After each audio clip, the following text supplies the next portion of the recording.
Wolverine, now known as Logan, comes to in the back of a limo, exhausted and unkempt. The wee hours of the night have arrived. When he finally manages to get outside on unsteady legs, he encounters a group of Mexican thieves who are trying to steal the limousine's tires. Logan coolly tries to intercede but is shot by one of the gang members. Logan raises his arms and displays his claws, an obviously painful feat for which he receives little applause. Nonetheless, one of them stops short of extending all the way. He fights the group and takes a beating from them, but he ends up brutally killing most of them and severely injuring the rest before the others escape. Today, January 1, 2029. Although he appears to be in his 50s, Logan is actually over 170 years old and is no longer a formidable opponent. His body's adamantium is slowly destroying him, and his incredible healing power is dwindling. His body hurts, and he occasionally coughs up blood. No new mutants have been created in 25 years, and the species is on the verge of extinction. Logan, who was formerly known as James Howlett, now earns a job as a limo driver in El Paso, Texas. If he ever becomes fed up with life, he can always use the adamantium bullet he always keeps in his pocket. Gabriela Lopez approaches him as he waits for a client at the burial. She says she recognizes him and needs help, but Logan refuses to assist her. A small child in the backseat watches Gabriela and Logan leave. A man named Donald Pierce gets into Logan's limo one morning. He claims to be familiar with Logan, mentioning that he is aware of Logan's ad hoc involvement in the murder of the gang members and mentioning Logan's unofficial role as caregiver for one Charles Xavier south of the border. Pierce claims to be aware that an individual of interest contacted Logan and that all he wants is what Gabriela has stolen from him. He then gives Logan his card and instructs him to contact him whenever he locates Gabriela. The biotech company Alkali Transigen, where Donald works as head of security, is listed on his business card. An angry Logan storms out in his car. In order to care for Xavier, Logan travels to Mexico and stays at an abandoned facility with the albino psychic and clairvoyant mutant Caliban. Charles is now a mere shadow of his former self due to his inability to walk and the degenerative brain condition he has been diagnosed with that causes him to have frequent seizures. His condition causes his convulsions to unleash devastating psychic blasts that render helpless anybody in their path. Even though the drug Logan uses to regulate Xavier's episodes often makes him senile and confused, he must use it to keep the professor's episodes in check. Since losing his school and friends, Xavier has become emotionally fragile, and he claims that Logan is just waiting for him to die. During their discussion on where to find enough medicine for Xavier, Logan and Caliban get into an argument. Caliban notes that caring for Xavier is challenging because Logan is unable to discuss his own needs, despite the fact that they are obvious to the albino. Logan storms away. A few hours later, he gets a rideshare request and travels to a motel with two strangers. There, he runs across Gabriela again, this time with the girl Gabriela claims is her daughter Laura, even though Laura is only 11 years old. Before sending Logan an envelope with the coordinates and $20,000 inside, she promises him $50,000 to help them get to a site named Eden in North Dakota on the way to Canada. Logan gives in and goes home to get ready begrudgingly. There, he assures Xavier that they may soon be able to buy a boat and go for good. But when he gets back to the motel, he discovers Gabriela dead and Laura gone. While Gabriela was busy sending Logan a text message telling him to hurry up and meet her, Logan stole her phone. Despondent, Logan gets home only to find Laura hiding out in his limo's trunk. Xavier warmly welcomes the girl into his home and attempts to persuade Logan that they must assist her. But Logan was right, Pierce showed up at their door shortly afterward, having located her. When Pierce insists that Laura is present despite Logan's denials, Laura knocks him out by throwing a pipe at his head. In order to get rid of Pierce, Logan orders Caliban to take him to the desert and abandon him there. Caliban covers up to protect his skin and carries Pierce's body away, but then a team of special Transigen soldiers called the Reavers show up. They kidnap Pierce and put Caliban in custody.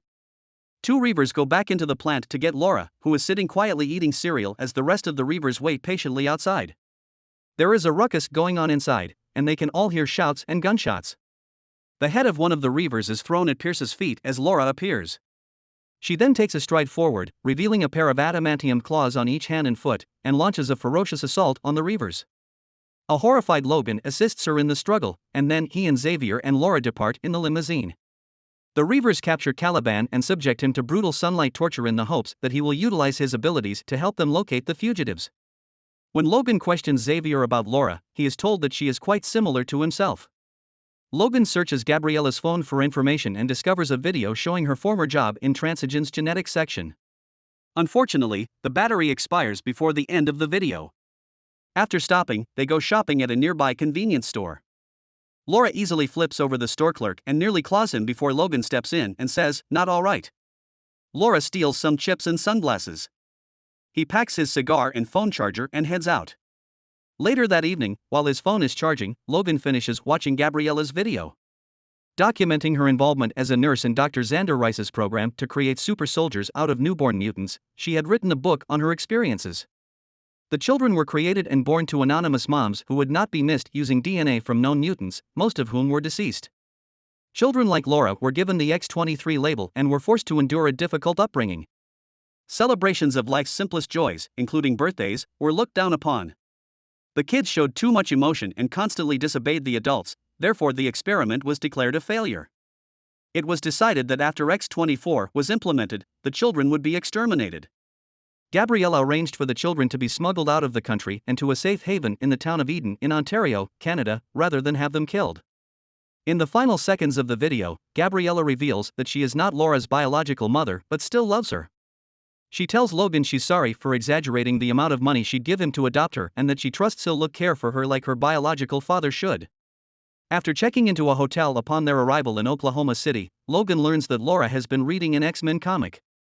After discovering that the book contains the coordinates of Eden, he realizes that the whole expedition has been a lie. Afraid that Xavier will disapprove of their confrontation, he tells Laura that the X-Men comics she's been reading are fiction and that Eden doesn't exist. Seeing that the Reavers had followed them, Logan left Xavier and Laura in their room and went downstairs. When Xavier has another seizure, everyone freezes and Logan knows immediately what's wrong. Logan, who is the only one who has ever been able to partially withstand the effects, fights to return to the room where some of the Reavers have already located Laura and Xavier. After killing them all, Logan injects his serum into Xavier, curing the paralysis, and the three of them flee in a new car. While driving, Logan tunes out the radio report that details the Oklahoma City tragedy and draws parallels to an incident that took place in Westchester a year earlier. A robotic freight truck almost runs them off the road, and they have to swerve to avoid colliding with a pickup pulling a trailer full of horses. Xavier recruits Logan's assistance and employs his telepathic abilities to retrieve the horses. The driver, Will Munson, and his family, Catherine and Nate, are all really nice people. After that, Logan helps them pull their pickup truck out of the mud. Xavier enthusiastically accepts Catherine's invitation for him and his family to join them for dinner. Even though Logan would prefer to depart right after dinner, Catherine invites them to stay the night. For Xavier's sake, Logan agrees and carries him to bed. Will notices that something has been tampered with in their water supply, so he and Logan go out to find out what it is. They locate and repair the source of the leak at the pump, only to be ambushed by a gang led by the landowner. He threatens Will, stating he hasn't paid his debts, but Logan smashes one of the thug's rifles over his knee after he punches him in the face with it. Xavier returns home and is lying in bed when he feels Logan's presence. He begs him to have patience with Laura, who is sleeping on the floor next to him, and he apologizes profusely for the events of a year ago. A large number of the X-Men are presumed dead when Xavier had a seizure at his Westchester school. While Xavier apologizes, Logan rips his chest open with his claws. Laura launches a counterattack to protect Charles. It turns out that the assailant was a ruthless X-24 clone of Logan.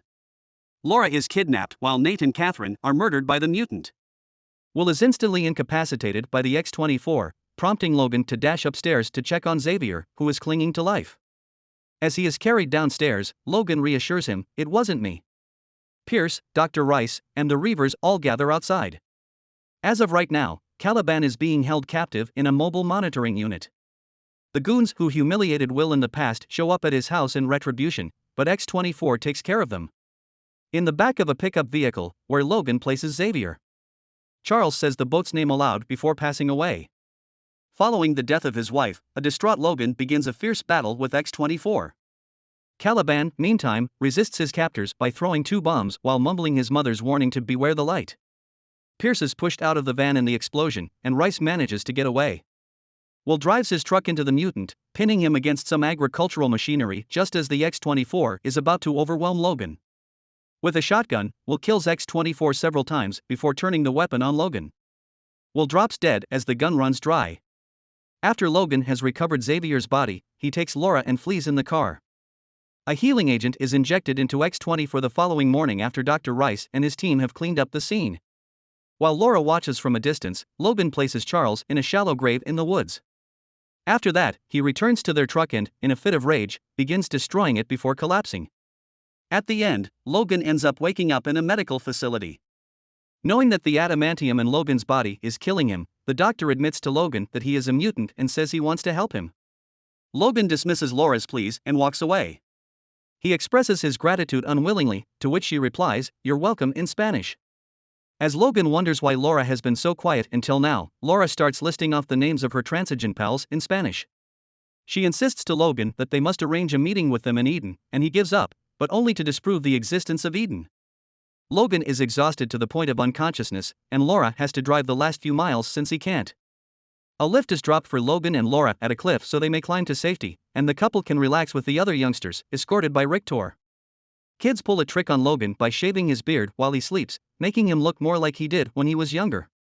During their time in Transigen, Rictor and his team created a serum that he delivers to Logan in the hopes that it will help him recover and regain his strength. Nevertheless, Rictor cautions Logan against taking the entire dose at once. Then, Logan tells Laura that he has completed his mission by taking her to Eden, and he gives an emotional speech about how everyone he cares about eventually dies, therefore he thinks it's best if he goes away. Laura snaps back angrily that she should be alright. The kids are gone in the morning, and Logan is just about to depart when he realizes the Reavers are on their trail. As the Reavers pick down the children one by one, Logan sprints to meet them. No matter how well they use their abilities, the kids are still outnumbered. The majority of the Reavers are killed when Logan injects himself with the entire healing substance at once, and he then approaches Dr. Rice, who has the children in her custody and is threatening them with firearms. At some point during their conversation, Rice admits that he is the son of the guy Wolverine killed on his way out of the Weapon X project. Rice has admitted that a virus created by Transigen and slipped into food supplies is to blame for the eradication of mutants. Logan, in a last-ditch effort, shoots him dead and then pursues Pierce. But X-24 escapes, and Logan has another showdown with his clone. After seeing that Pierce has total command of X-24, the kids plot their murder by using all of their abilities at once: electricity, cold, plant manipulation, etc. As the healing ingredient in his body wears off, Logan is eventually impaled on a dead tree limb by his younger clone, X-24. Afterward, Laura shoots X-24 dead with the adamantium bullet Logan brought along. With Logan's wounds still not healing, she rushes to him and cuts him down from the tree. As Logan comforts Laura's tears, he urges her to join the rest of the group and run for freedom. When she calls out to him, calling him daddy, he says, "So, this is what it feels like," and then he passes away. As the kids bury Logan and place a cross on top of his grave, Laura recites lines from the Western film Shane, 1953, which she and Xavier saw in their hotel room in Oklahoma. "Joey, a man has to accept himself exactly as he is. No room for innovation here. We can't reconcile murdering with life. There is now absolutely no way to reverse this.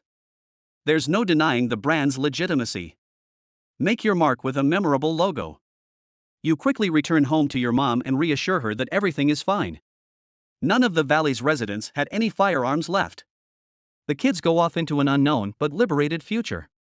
If you look closely, you can see that Laura has tipped the cross on Logan's grave such that it now forms an X. Thanks for watching, and don't forget to subscribe for other recaps.